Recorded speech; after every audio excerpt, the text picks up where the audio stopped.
Hello everyone, welcome back. So today I want to talk to you guys about the effect that I think that these mass federal layoffs are going to have on reducing prices across the board. Okay, so for those of you guys that don't know, I am an accountant. Okay, I spent many years doing accounting work. My last position was that of a chief financial officer for an import-export company. Okay, I pretty much stopped doing that full-time about 10 years ago, primarily because it's a lot more fun to be here shooting guns, okay, and training people to shoot guns. But I do have, like I said, a background in finance and accounting. So one of the things that I said many years ago, if you go back to some old videos, right, is that recessions are, don't just happen, they are engineered, okay? And the reason why they are engineered is to bring down the prices, to basically reset the value of the dollar, okay? So traditionally, the way I think it's worked ever since the Clinton years, okay, is that any president, right, coming into office would like to engineer a recession in his first year, right, so that he has basically 3 years after that to bring back the economy, and then he can get himself reelected into a second term. Okay, so that's the pattern that I had seen, because I think people has kind of wisened up to this, to the way Americans generally think. Because if you engineer a recession in your first year, you can basically blame it on the president before you. So Trump broke that pattern in his first term, okay, which was very surprising, and I think a lot of that had to do with him just not being a politician, right? Not knowing how things, are supposed to be done. So I was very surprised with that, and my gut feeling was that, by the time he got into the fourth year of his first term, he was going to run into some serious inflation. Okay, but then what happened in his first term, right? In that fourth year, you had the whole COVID hoax. Okay, which completely just threw a monkey wrench into, I think, the tradition, the normal pattern. And I really had no idea how that was going to land. What ended up happening is that and again, that pandemic, I think, was engineered by the Democrats to basically give him a bad fourth year, okay, so that he couldn't win re-election. So in a sense, there was the economics were engineered. The thing that kind of, again, threw a monkey wrench into that was the pandemic checks that they were sending out, right? Because now you really didn't have, because there was so much money floating around, right? Because of all this money that they were printing, not just the stimulus checks, but also people receiving unemployment, extended unemployments. I mean, again, it was just something that was different, unexpected.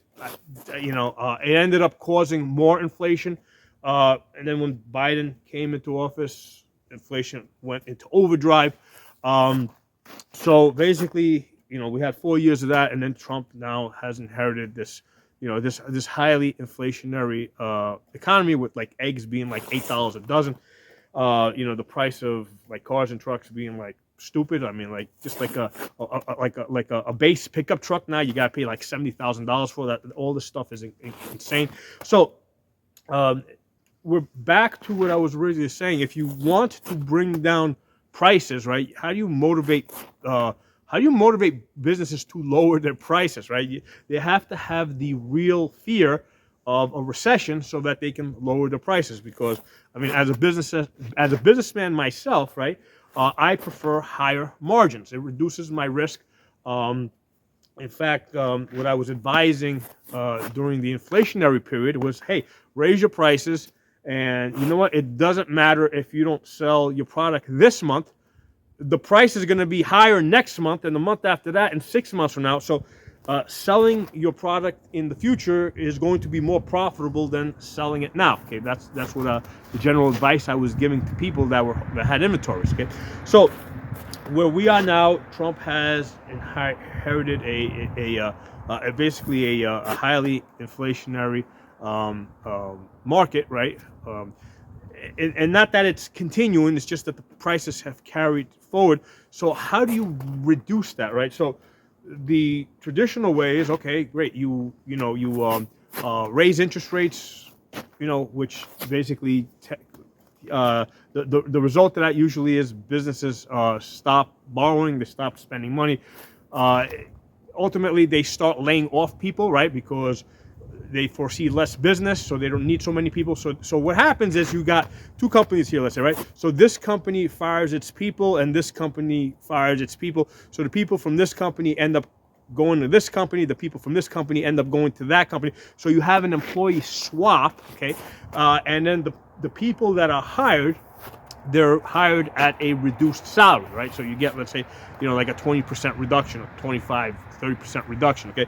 So you've got people making less money, so basically prices tend to go down, right? Because people have less money to spend, they haggle more, so it tends to put a downward pressure on prices. The problem with this is that you end up with a lot of people that are not happy. Okay, so Trump, there was an indication when he was running in 2024 that wasn't the model that he was going to follow. Because he was asked, how are you going to get prices down? And what his idea was that he was going to basically flood the market, or motivate oil companies to flood the market with so much oil and fuel and gasoline and diesel that the price was going to come down. Okay, and what he was going to do is he was going to offset the high price of everything with cheap fuel, right? And I thought about that, and I said, okay, I think that can kind of work. You'd have to get the price of fuel down pretty low, like well below, $2 per gallon, right, for gasoline, in order for that to kind of work. And I said, there's a possibility for this to happen. Okay, so here we are now. We're in February of 2025, and the price of gasoline has come down a little bit, but not a whole lot. Okay, so I'm like, okay, that doesn't seem like it's working. But what I think is working, and I don't know if he had planned it, or it's just like the natural, just it was already part of his plan to try and just make government smaller. But these mass layoffs that he's doing from within the federal government, it's essentially having that same effect, right? You got all these employees that are being fired, right? And here's the interesting thing about this that I think is really working out for the better. It's basically limited to the federal government. Okay, so what Trump has done is he's created a recession, or even more, a depression within the federal government, right? That is going to put downward pressure on prices without having too much of an effect in the private sector, right? Because the way it works is that, it's very rare for private companies to hire federal people, because there's just a different culture, different mindset. From the perspective of private companies, they looked at government employees as being lazy. Whether that's true or not doesn't matter. That's the perspective that I have, having worked for private corporations for many years. Usually when you get a resume and somebody's like, let's say from coming out of government trying to get into a private corporation, you kind of put that to the side, and not necessarily because you think that they're lazy, but because they're coming from a completely different culture, right? A work culture, an ethics culture, just completely different, and you just don't think that they're going to fit in well with the people that you already have, working for you, right? So you tend to throw those resumes aside. So firing all these federal workers does not have an immediate impact on the on the private sector. Okay, it just doesn't, right? There might be some effect. Now, the exception to this is like the only time where I see if you got somebody that's at a high level position in the government, right? And what happens is a lot of companies will hire that person, right? But the only reason why they're doing that is because they think that that person that's in a high level inside the government has a lot of influence in the government. Okay, so they're essentially hiring that person into a private corporation at a high level because of the influence that they think that they'll have, that they can now have inside the government. Okay, but that's like kind of the exception, and it applies to just so few people that it's just not relative to, you know, to the overall discussion here about what's, you know, about the price of you know, the price of goods and the cost of living. Okay, so let's take that out for a second and just look at, you got all these federal employees that are being fired out of the federal government, and what's going to happen is, because private corporations generally you know, question their work ethic, or their ability to work well within private corporations. I mean, it's not that they won't hire them; they will hire them, but they're going to get hired at very low positions. Okay, so these people are not going to be competing with people at the intermediate level inside of corporations. They're coming in basically at the entry level, which essentially means, like, you know, if they're coming in at the entry level, it's assumed that you know, it's just like if you're hiring somebody at a high school or something, right? You need to teach them work ethics. You need to teach them what's expected of them. Okay, so it doesn't matter if they're coming from a different culture, or, you know, different work culture, or different work ethics culture. You know, if they're going in at the entry level, they're going to be trained. Okay, they're going to be retrained. Okay, so I think that is either by design or just the way things are working out.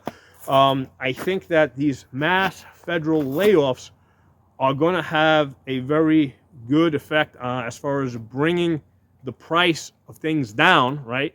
Because they've created unemployment, right? Which is what I think is necessary to bring the price of things down, but it's very limited to unemployment in the federal government. Okay, so yeah, I think this is genius. This is not something that I had considered or contemplated, but this is the way I think it's going to work. Now, the other good thing about this is that all these federal employees that are being fired, a lot of them, let's say, being fired out of let's say Washington D.C., a lot of them work in like a lot of them work in Washington D.C., but they live in like Northern Virginia. Okay, and they have shifted Virginia from what would be a red state into a purple state. So these people are eventually going to move out of Northern Virginia, and they're going to go back to like either Baltimore or New York City or somewhere in New Jersey.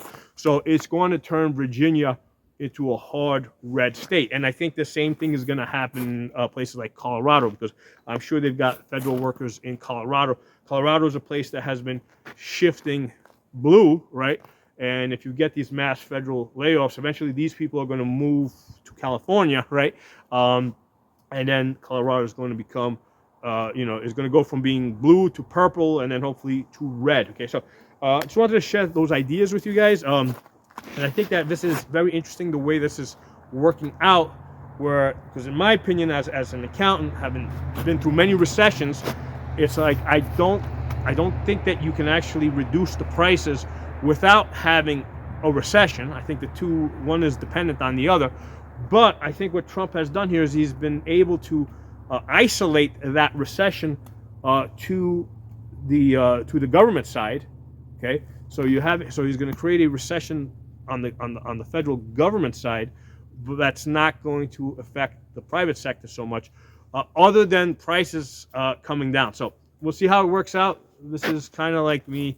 You know, again, obviously, this is like all new stuff. Like, I don't think it's ever happened before on such a wide scale. So, you know, it's kind of like, you know, look back and see what happens. But I just wanted to give you guys that idea of like kind of like what to look for, right? And if it turns out I'm wrong, I'm wrong. But this is, I think, the thing to be watching for as far as the price. You know, as far as, you know, the cost of living going down. Okay, so drop some comments. Talk to you all soon.